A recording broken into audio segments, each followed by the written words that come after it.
Pinag-aaralan na ng Department of Social Welfare and Development kung kailan sisimulan na makapagbigay ng cash grant sa mga buntis at breastfeeding na ina. Alinsunod dito sa utos ni Pangulong Bongbong Marcos na isama sila sa Pantawid Pamilyang Pilipino Program o 4Ps. Nasa frontline ng balitang yan, si Laila Pangilinan.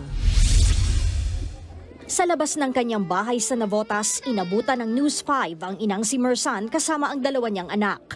Para mapawi ang kanilang gutom, pansit ang ipinakain ng ina sa mga bata. Ang isa sa kanila na edad 3, mukhang pang 2 taon lang ang taas. At ayon sa World Health Organization, isa ito sa mga senyales na stunted o kulang sa nutrisyon ang isang bata. Kwento ni Mersan sa News 5, kulang na kulang sila sa pera na pangkain araw-araw. Hindi raw sapat ang kinikita ng kanyang asawa at paminsan-minsan niyang sideline ng pagbebenta ng plato. Magkano lang po yung araw ng asawa ko sa Rabago, 350 lang po.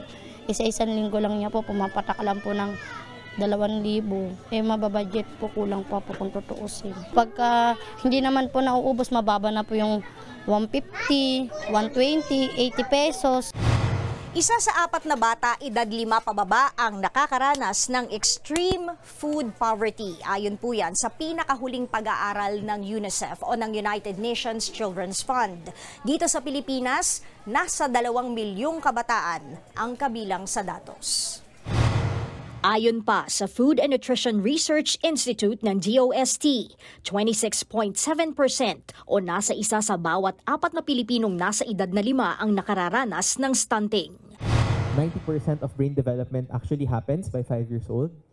And the studies show that children suffering from stunting have underdeveloped brains and have diminished mental ability and learning capacity. Para tugunan ng issue, inaprubahan na ni Pangulong Bongbong Marcos ang panukalang isama na sa Pantawid Pamilyang Pilipino Program o 4Ps, ang mga buntis at nagpapa-breastfeed na mga ina. Sa ilalim ng programa, makatatanggap ng cash grant ang mga nanay para masigurong malusog ang kanilang sanggol habang nasa sinapupunan pa lang. Ang proposal is 400 pesos para mas lubos na pahalagahan, mas lubos na matutukan yung 0 to 2 years old, lalo na yung mga buntis, no, na kailangan nating bigyan nitong interventions.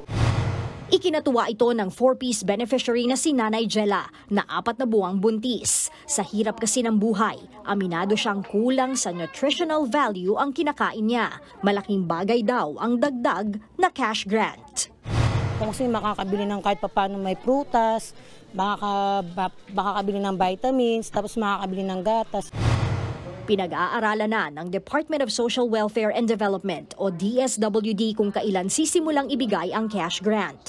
Nakikipag-ugnayan din ang ahensya sa Budget Department at National Economic and Development Authority o NEDA para matukoy ang target na bilang ng mga benepisyaryo. Nagbabalita mula sa Frontline, Laila Pangilinan, News 5. Mga kapatid, Cheryl Cosim po, huwag maging huli at maging una sa lahat sa balitaan. Para sa tuloy-tuloy na talakayan sa Frontline, mag-follow at mag-subscribe sa social media pages ng News 5.